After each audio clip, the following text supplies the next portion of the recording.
Hello, thank you for joining Storytime with Nana. Our book today was a story that was adapted into a movie, and then they made it into a book. Kind of a funny thing. But it's a common story about our friend Winnie the Pooh and his friend Tigger. Tigger wants to find his family, and he enlists all of his friends in the Hundred Acre Woods to help him. Let's find out what happens.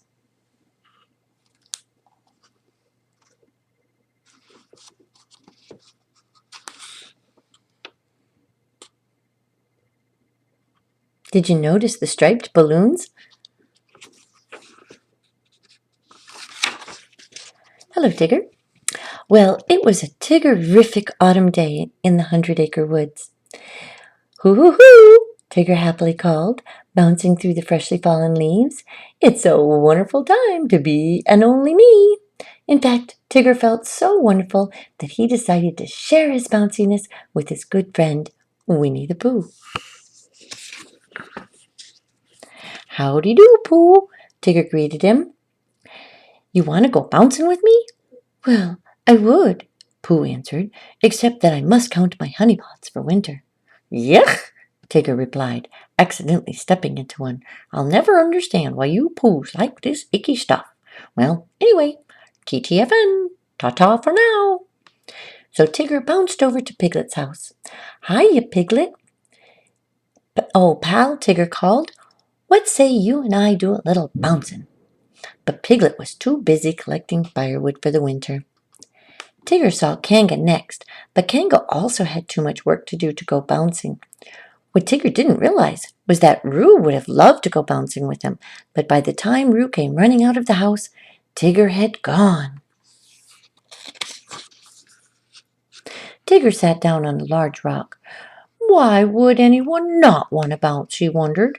Tigger was sure someone would want to bounce with him, so he bounced off the rock and back into the forest. He didn't notice that the rock had come loose and it rolled down the hill and landed, crash, right on top of Eeyore's house.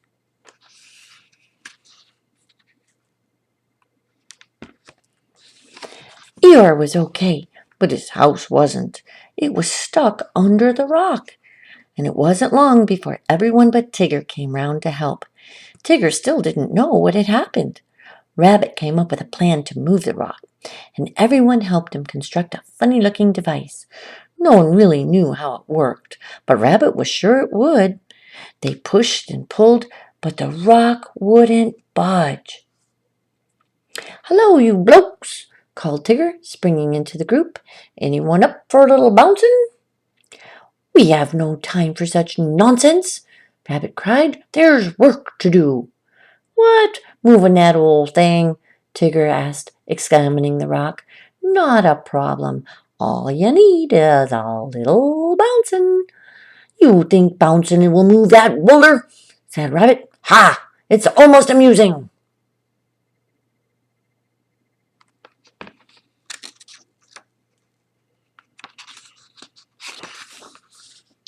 Here, I'll show you, Tigger answered, and he wound himself up like a giant spring and boing! Unleashed the biggest bounce ever.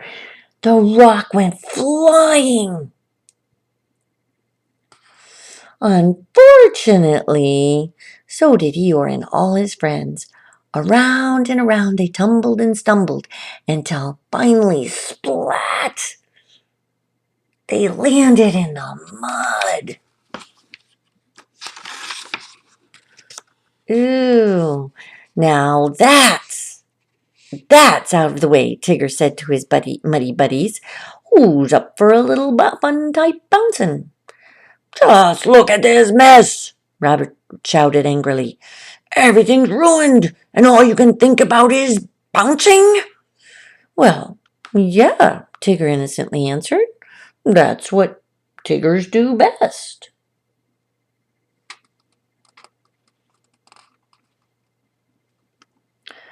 But we're not Tiggers, Pooh reminded his friend gently. You mean no one wants to bounce with me? Tigger asked sadly, and he walked off into the forest all alone.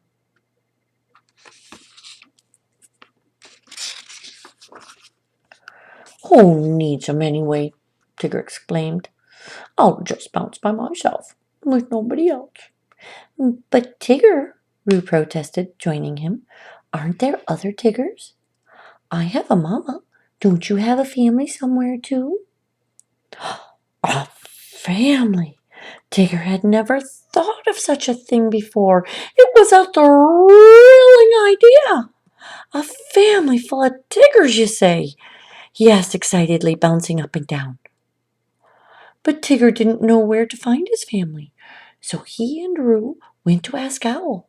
While Owl rambled on about family trees, Tigger accidentally knocked some pictures off the wall. Roo tried to help his friend by coughing loudly to distract Owl while Tigger tried to put the pictures back into place. Then suddenly, while looking at the wall, Tigger had an idea. He would search for his own family tree, a tree that would be gigantical, striped, and full of Tiggers.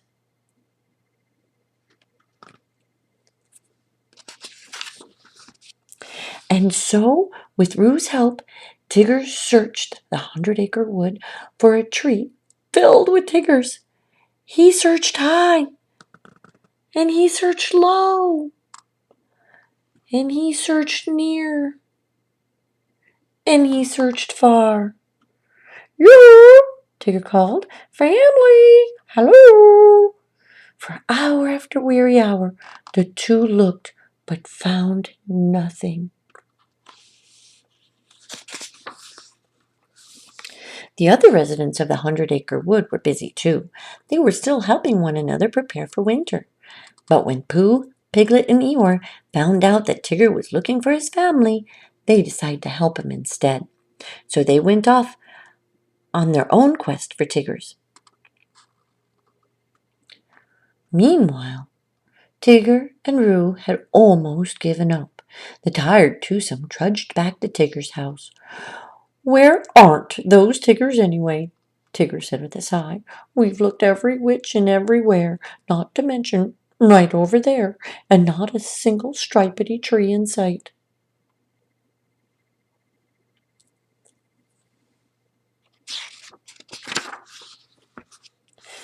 "And just think," Tigger continued, "if there were other Tiggers, we could all bounce the whoopity-dooper, loop-de-looper, alley-ooper bounce." "Could you teach it to me?" begged Roo. I'm a real good bouncer. Please?" "Well, that's ridiculous," Tigger answered. "No offense, Roo boy, but I think you're a little on the smaller side of tiny for that."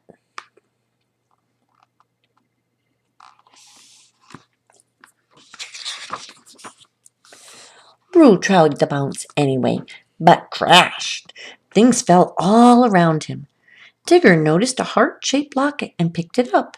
He eagerly looked inside the locket to see if there was a family picture. But the locket was empty. "Completely Tiggerless," sighed Tigger. "How am I supposed to find my family now?" Then Tigger had a great idea.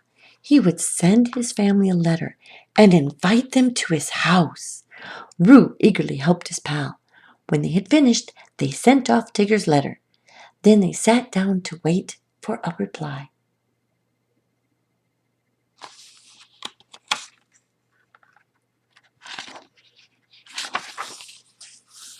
Meanwhile, Pooh, Piglet, and Eeyore weren't having much luck looking for Tigger's family. Eeyore found some bouncy animals, but they weren't the right sort of Tiggers. Pooh found some stripedy animals in a tree. They reminded him of honeybees. It turned out they were honeybees. Angry honeybees. All the while, Tigger and Roo waited for an answer to Tigger's letter. Soon, the first snow of winter began to fall. Roo became worried about his downhearted pal, so one night he talked to his mother, Kanga. The next morning, Kanga and Roo gathered the gang together to write a pretend letter from Tigger's family. "Dear Tigger," Owl began writing. "Now what else shall I say? How about dress warmly," Kanga suggested. "Yes," Pooh agreed, "and eat well." "Stay safe and sound," advised Piglet. "Keep smiling," Eeyore added. "We're always there for you," Roo said. "Wishing you all the best," Owl concluded. "Signed, your family." That night, they secretly placed the letter in Tigger's mailbox. "Hoo-hoo-hoo!" Tigger gleefully shouted the next day. "Look what I've got! A letter from my very own family!" Everyone smiled. Tigger was happy. Their plan was working. "And the bestest part of all is that they're coming to see me tomorrow," Tigger added. Everyone stopped smiling. They never wrote that. What exactly does it say that?" asked Owl. "Well, with Tiggers, you have to read between the lines," Tigger explained.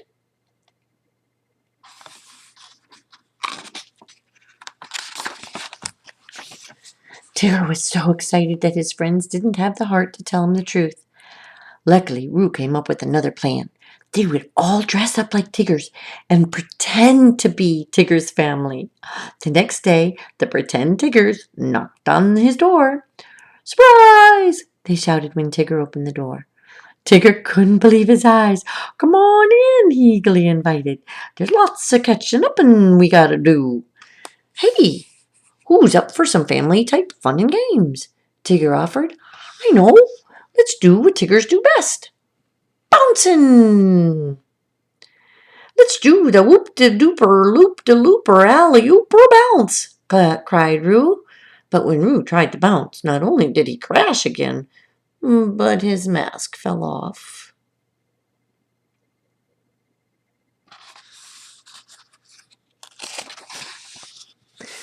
Tigger saw that his family of Tiggers were really his 100-acre wood friends, and his feelings were hurt. "We only wanted to help," explained Pooh. "That's all right," replied Tigger, sniffling. "Somewhere out there is my family, and I'm gonna find 'em. So TTFE, ta-ta forever." Tigger left the house and entered the cold forest all alone. The next morning, a terrible blizzard hit the 100-acre wood. Without Tigger, winter seemed much colder and much more unfriendly. "Pooh," pleaded Roo, entering the bear's house, "we've got to find Tigger. It's dangerous out there." So Pooh gently suggested that he, Piglet, Eeyore, Rabbit, and Roo form an expedition to find their missing friend.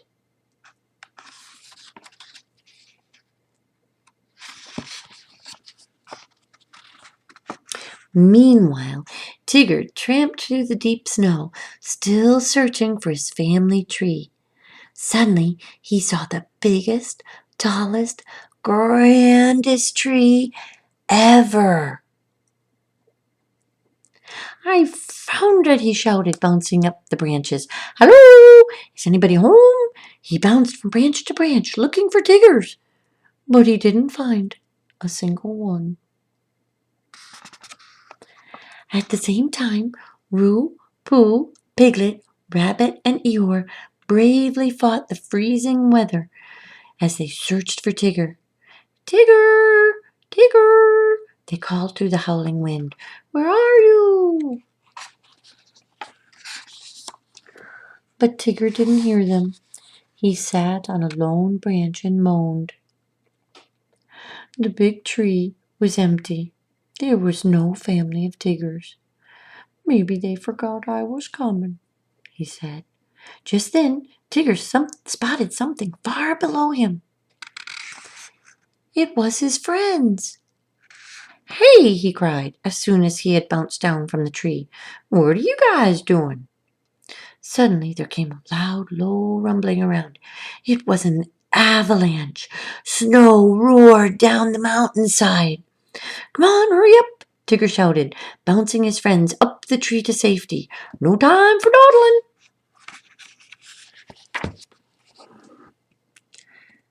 Just then, it seemed that everyone was safe, Tigger was swept away in the swirling snow. "I'll save you, Tigger!" cried Roo. There was only one way to save Tigger. Roo wound himself up and unleashed the mightiest whoop-de-dooper, loop-de-looper, alley-ooper bounce ever.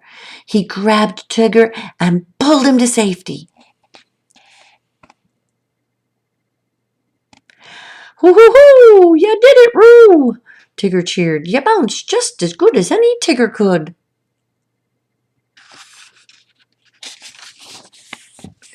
Later, when everyone was safely home, Tigger held a party for his friends.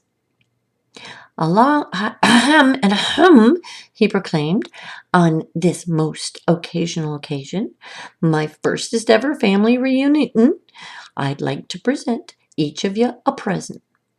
Tigger gave Eeyore a new house, Pooh some honey, Piglet firewood, and for Rabbit he promised always to watch where he was bouncing. Last but not least, Tigger gave Roo the heart-shaped locket. And inside the locket, Tigger put a picture of his very own family, his real family, the family Tigger had discovered he had had all along.